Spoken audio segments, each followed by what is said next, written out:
final speaker for the evening, well actually you're all going to be speakers after the break, aren't you? You're all going to weigh in. Fantastic, it's not just about the speakers, it's about everybody here. Our final speaker for the first half of the evening is Mervyn Eades. So,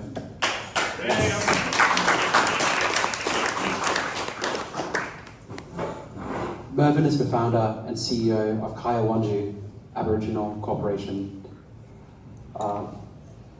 He developed it to respond to the high rates of illiteracy, lack of educational qualifications, and joblessness among former inmates.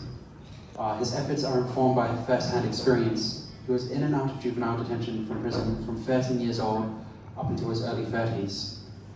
Since then, his efforts to assist former inmates have seen him recognized with the 2016 Eddie Mabo Award for social justice at the National Indigenous Human Rights Awards. And I'll say, everybody that I've contacted in the lead up to this event has been fantastic, but I was nervous when I contacted you because I had been watching the videos on YouTube.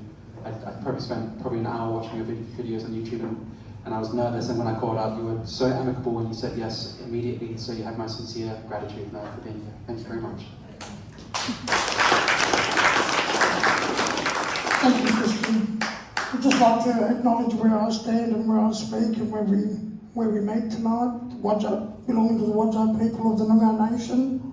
This is where we are, and it's their traditional grounds. Acknowledge past, present and emerging elders and leaders of our community. Incarceration. I speak from a lived lens, lived experience, walked, lived and breathed it, along with many of my people. And when I say my people, a lot of non-Indigenous and multicultural are in that system as well with us today. And my people, we were born into it. We were born into the incarceration. If you go back in the early settlement, you'd see that our people were chained from the Kimberleys, the Goldfields, the Yankee country up in the northwest, Jordan Way, Albany.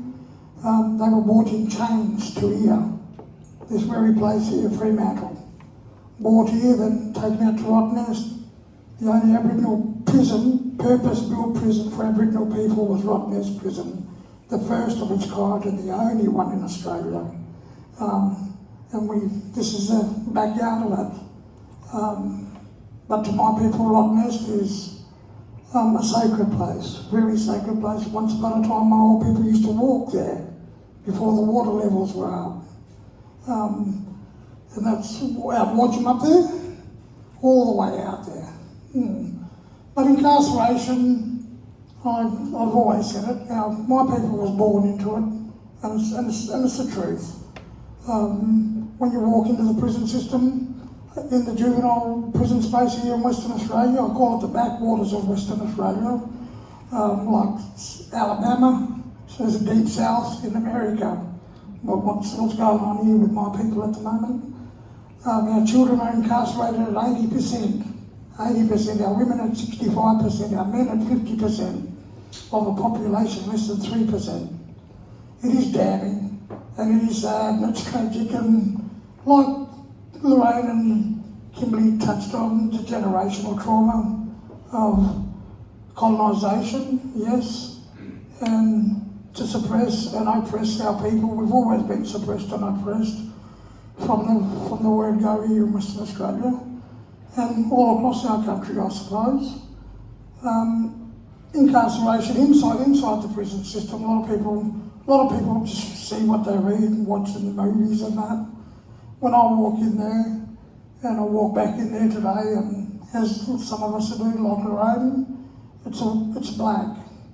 You're looking to see if you can see a white fella in the units. It's just black. Every unit is just black, and all our young people, our kids, and in Bandy Up and the women's prisons, it's all the mums, some nanas.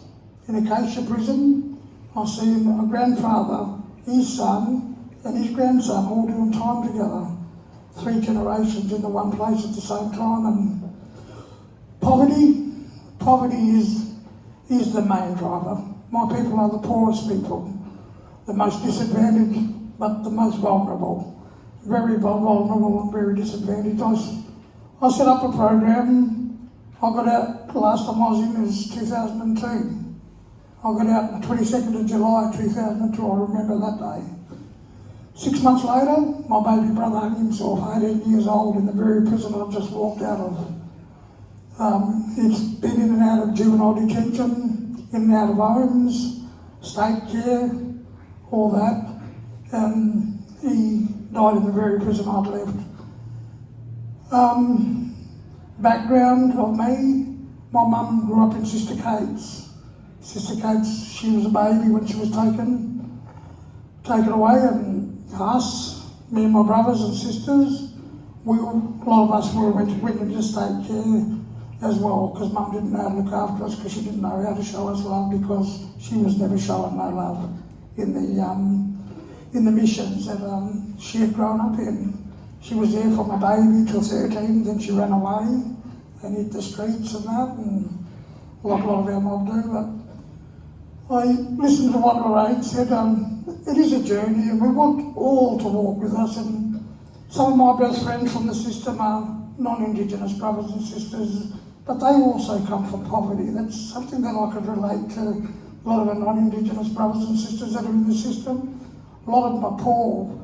We're not rich people that go out and do crimes because we've got lots of money in the bank. We've got zero in the bank. No of our old people leaving anything for us. We've been left with nothing. We're born into the poverty and that, and that's what I'd seen in there, and the sadness and the mental health and in the prison system today. There's units, 4 units full of people with mental health. I went into Acacia and I was sitting there, I was talking to some of the family, because they're all my family, all the boys, a lot of them, and I said, what's them fellas walking around over there for? This is 20 years after I'd been in there myself. I didn't see mental health that much in the prisons 20 years ago, but today it is rife. I said, what are those fellas there? They looked a bit funny. And he said, that's the mental health unit. The 4 units, 60-something prisoners in 1 unit, segregated on their own, that suffer mental health, undiagnosed, untreated, just stuck in, put in the prison system and to rot away and to be medicated to the tilt, just as a control mechanism, just to control them in there. They just give them all this medicine. And I remember back in 1999, when I just got a 6-year sentence, I told the nurse that I wasn't doing it too good and I wasn't sleeping very well. They give me this stuff they called Largacnol, and for the first 3 months of my prison sentence, I don't remember a day. I was bouncing off the walls, going to visits, just sitting with my head to one side, dribbling. That's the way they controlled us in there. And as far as rehabilitation in the prison systems, there is none. There is none. They can gloss it all up however they want, but it's all lies. Majority of it is lies. No decent programs to get your people ticketed up and certified tickets and all that sort of stuff. None of that exists in the system. I created Ngalla Maya in the beginning, back in the early days, 10 years ago, and then Kaya Wanjoo 2.5 years ago. It's a prison program. It was initially a prison program 10 years ago for brothers and sisters coming out of the prison to get them ticketed up in the construction industry to help them get into work. And it worked, and then I started Kaya Wanjoo 2.5 years ago, and I started it as a business, because anything government funds, they got a very, very tight string on it, and our black spend is not like everyone else's spend. We've got a different spend system, and when the families are battling to bury each other and that, it's money. It doesn't mean nothing to us. You know what I mean? We'll help the families bury their loved ones when they can't bury them, because that's how poor our people are. Our people are dying out here, and we can't even afford funerals. A lot of our mob can't even afford funerals and that. But today I do the Kaya Wanjoo program, and I open it up to black, white and brown, I don't care, for all the brothers and sisters, all the people unemployed, and all the people unemployed, the brothers and sisters coming out of prison, I've always got a soft spot for them because I know they need more help than anyone. And I don't turn anyone away because they're on drugs, they're homeless, or whatever issues going on. You know, everyone deserves opportunity, and that's the way I see it. And I don't turn anyone away from our program and our door. Just invite them all in there because people need people. People need people, and people need people to care for one another and love each other and help each other. And especially the brothers and sisters from the prison system, black, white and brown. They all need help. I have a little brother I brought along tonight. My little brother Ian, not the one who died. The one who died was 1 year, was younger than him. Ian's 44 years old. He's done how many years in? 32 years jail. His last 3 sentences have been 10 years, 6 years and 8 years for stealing. Going into a shop and helping himself, then that turned into a robbery, as they called it. But that's been his last 3 sentences. 26 years. 26 years of his life, then comes out. I pick him up on occasion. I never heard from him for 8 years because he switches off. And I know that because I used to be quite similar. You leave the outside world where it is, you've got no control over it. It's there, but it's not there. You're living in a world where you're controlled. He come out to nothing. Nothing. And a lot of these programs out here, all the do-gooders that's in the spend area, government funds them because they got glossy funding applications and they got the best funding writers.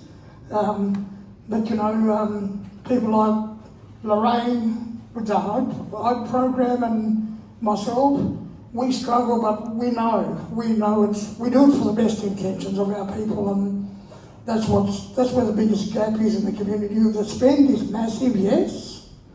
But where it's going is a no-no. People just jumping in for the dollar, paying their mortgages off, and got 100 employees in a little office, in their big offices and that. You know, nothing hardly hits the ground where it should be hitting. Or me, I've got 3 people working with me, and that's all we need. That's all we need. And Lorraine has it. Just you count them on one hand with her, not less than one hand. But yeah, the money's spent in the wrong places. The money's not spent where it should be spent and how it should be spent. But the best driver for justice right across the board is from the lived experience. I've said it nationally, every conference I've ever gone to, we deliver services to us because we've lived it and we've breathed it. And there's no barriers between us and the brothers and sisters from the system, because what they're thinking and what they're coming out with, we already know, because we've been there and, you know, we know what they need. And housing is number 1, employment, health, it goes down the line like that. Mental health, that's rife throughout our community and black and white communities, because in that unit I speak of in Acacia prison, there was black and white brothers and sisters, brothers in there, and same with the girls in the girls' prisons. They had mental health units in the prisons. A lot of them people should be in Greylands, Bentley. They should be in lock wards and, you know, treated and diagnosed and treated and helped. But no, they tuck them in a prison and, yeah, their minds wander. And that's where a lot of suicides and that come from, because a lot of mental health is in the prison system. And I talk to the prison officers out here when I run into them and that, the older ones, and they just said it's just rife, Mervyn. It's rife. They send them to us, and I don't blame the system, the prison. It's not the prison, it's the governments, and it's the commissioners and all these people that don't actually go into the prisons, and some of them need to spend a week there, locked in the cell and that, to understand it. A lot of them are the criminals, as we know. But to fully understand it, you've got to actually live it and to understand it and know it. No worries. Thank you.